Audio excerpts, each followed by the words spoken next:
Skipper du bateau Holcim PRB en classe IMOCA, le malouin Kevin Escoffier, grand spécialiste de la course au large, s'élancera pour la première fois sur la route du Rhum destination Guadeloupe. Il est l'invité de Stéphane Beignet sur TVR pour le brunch des skippers. Bonjour à tous, soyez les bienvenus pour votre brunch des skippers. Nous sommes très heureux, honorés d'accueillir un enfant de Saint-Malo, de la baie de ce Saint-Malo que l'on aime tant et qui est si propice à la navigation et aux champions. Je vous demande d'accueillir Kevin Escoffier. Merci Kevin, merci de cette disponibilité. Vous êtes le skipper de PRB Holcim.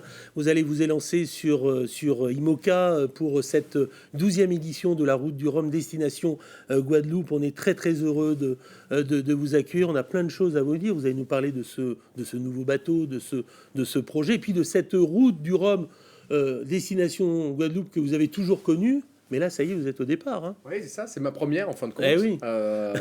Mais il a fallu quelques années, mais écoute, je suis très content d'y être avec un nouveau bateau, avec un nouveau projet.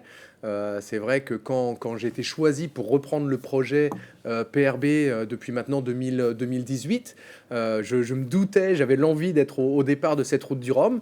Maintenant, c'est pas forcément dans les circonstances que j'espérais. Il y a eu ce petit coup d'arrêt en 2020 avec la casse d'un bateau.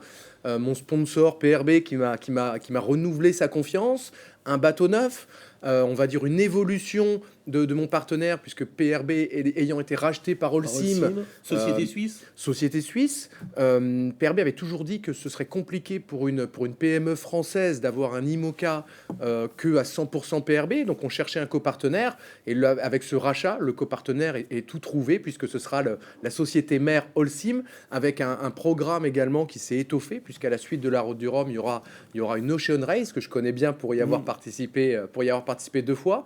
Mais non, je suis très content d'être là, je suis très content d'être au départ de la route du Rhum, en famille. Mon frère y participe également, donc ça me... j'ai pas l'impression que ça me met plus de pression, mais ça rajoute de la saveur à cette route du Rhum. Alors Escoffier, c'est un nom que l'on aime, que l'on apprécie, bien évidemment. C'est un nom du territoire marqué vraiment par la voile. Et puis Francky, votre papa, lui, il sait ce que c'est que de gagner la route du Rhum. Il a dû certainement vous transmettre les bons conseils, vraiment cette arrivée qui est tellement technique lorsque l'on contourne la Guadeloupe. La question que j'ai envie de vous poser, vous le Malouin, quelles sont les premières images? Vous deviez être tout petit lorsque la route du Rhum a eu une caisse de résonance pour vous?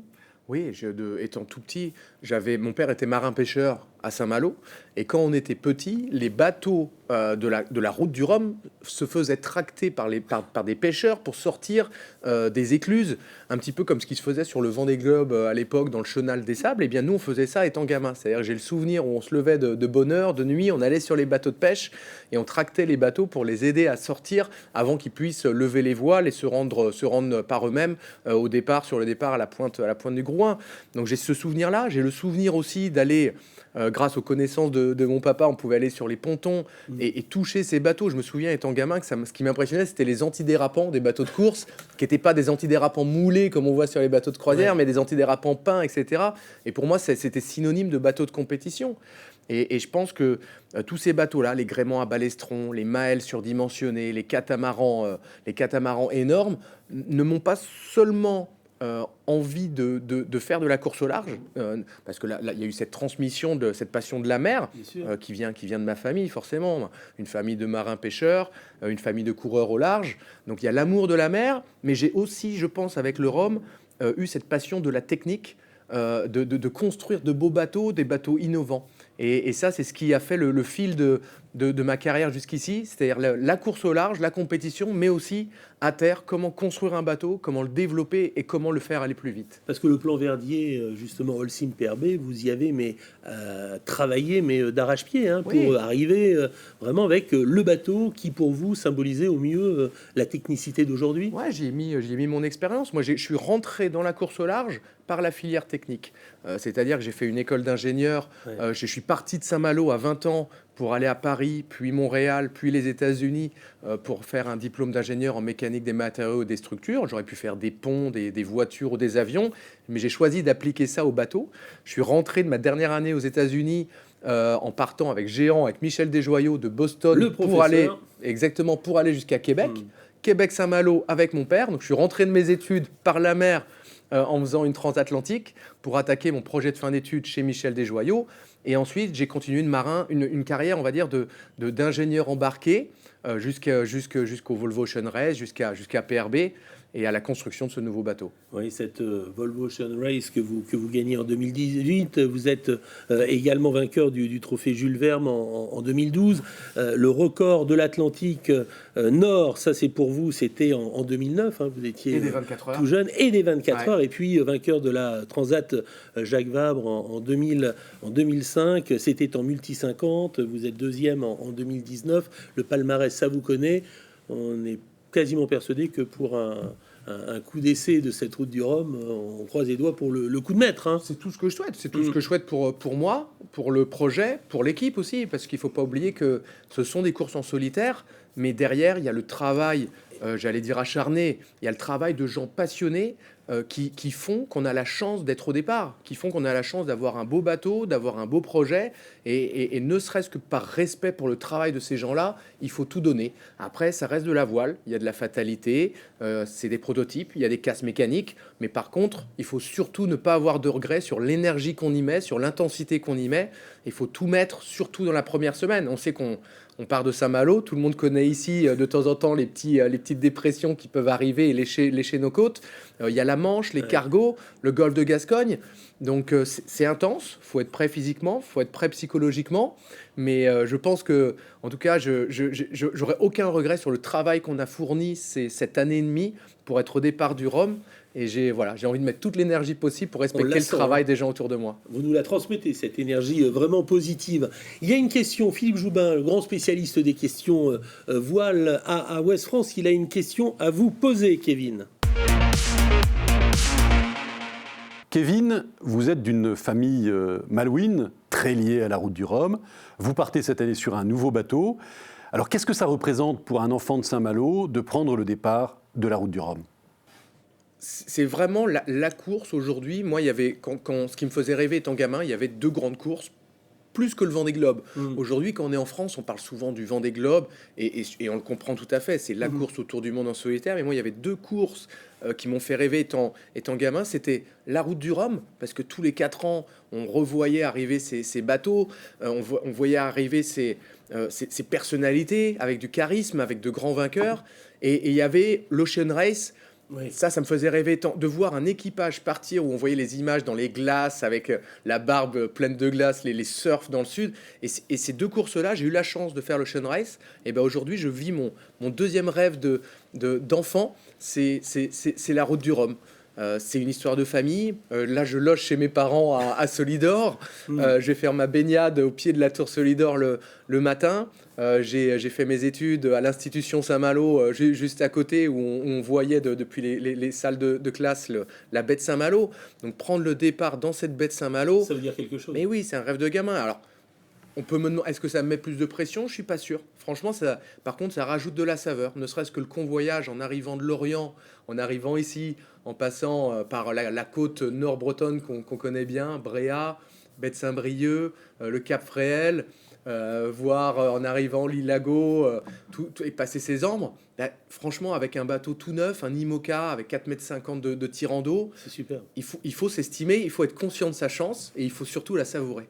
Alors il y a eu cette entrée vraiment avec les sas pour entrer dans les bassins du Guétrouin et Vauban. Il y aura cette sortie cette fois-ci. Il y a vraiment des gradins. Ça va être fort en émotion aussi cette sortie. Mais oui, dans certains sports, on parle du couloir des vestiaires. Ouais. Pour les rugbyman, quand on voit la tension qu'il y a dans les couloirs avant, en sachant qu'ils vont au combat. Alors nous, c'est pas un combat, c'est un combat différent. Hein. C'est un combat contre soi-même, contre les éléments. Mais ce sas, c'est vraiment ça. C'est vraiment la transition où on est au port pendant 10 jours, où on fait profiter le public, on fait profiter nos partenaires. Et d'un seul coup, voilà, on lâche un petit peu les chevaux, où on peut voir les images des fois quand on voit le taureau rentrer dans l'arène. Moi, je vois ça un petit peu comme ça. C'est vraiment le dernier sas qui nous fait passer vers le départ de la course. Alors nos téléspectateurs et les lecteurs de Ouest France aiment bien s'embarquer un moment à bord des bateaux. Avec vous, ce Holcim PRB, vous avez une superstition quand vous naviguez? Vous avez un plat préféré pour vous réconforter? Assez peu. Alors, j'hérite quand même de... mon père est un peu, comme il dit, ça coûte rien au cas où, donc il est un peu superstitieux. Donc je sais que ma mère nous a donné un louis d'or à moi et à mon frère pour mettre sous le pied de mât, tradition maritime. Et c'est vrai que je porte jamais de bijoux. J'ai une chaîne que j'ai avec un Saint-Christophe, le saint patron des voyageurs, avec un Saint-Christophe et le prénom de mes enfants que je porte toujours quand je suis en mer. Et jusqu'ici, ça m'a plutôt pas trop mal réussi, donc je vais continuer à la porter. J'ai, en guise de conclusion, vous demander trois mots forts pour vraiment symboliser cette route du Rhum destination Guadeloupe. On parlait des écluses. Je pense que ça, c'est quand même une des choses de Saint-Malo avec son marnage. Donc je dirais les écluses. Je dirais aussi le Cap Fréhel. Il y a quand même pas beaucoup de courses où on voit tous les bateaux passer avec ce public. C'est des gradins naturels et tous ces bateaux lancés qui passent les uns les autres avant de s'élancer vers le large. Je pense que le Cap Fréhel, c'est aussi quand même quelque chose de très très beau. Et puis aussi, je pense que c'est un lien. La route du Rhum, c'est aussi un lien entre la métropole et nos territoires d'outre-mer où c'est pas toujours forcément simple d'avoir ce lien physique. Et ben là, on fait un petit peu un lien dans ces différents territoires. Et je trouve que c'est un beau symbole. En tout cas, grand merci à vous. J'aimerais qu'on vous applaudisse encore vraiment bien Merci fort. beaucoup. C'était notre 20e et dernier enregistrement. Permettez-moi de remercier nos partenaires. Merci à Maurice Bourrigaud, merci à Nathalie Denis de la Banque Populaire Grand Ouest, merci à Hélène Laudic Baron du cabinet LBP. Merci également pour cet endroit magnifique à Bertrand Larcher, l'atelier de la crêpe Braise Café. Et puis j'aimerais, puisque c'est pour la bonne cause qu'elle va rater cette route du Rhum 12e édition, notre journaliste de ces voile notamment et du pays malouin, c'est Claudia Caratori qui a donné naissance à une très belle Joséphine. Voilà, on tient vraiment à vous remercier pour ces présences ici. C'était votre brunch des skippers et on est heureux de refermer avec vous, Kevin. Merci beaucoup. Merci.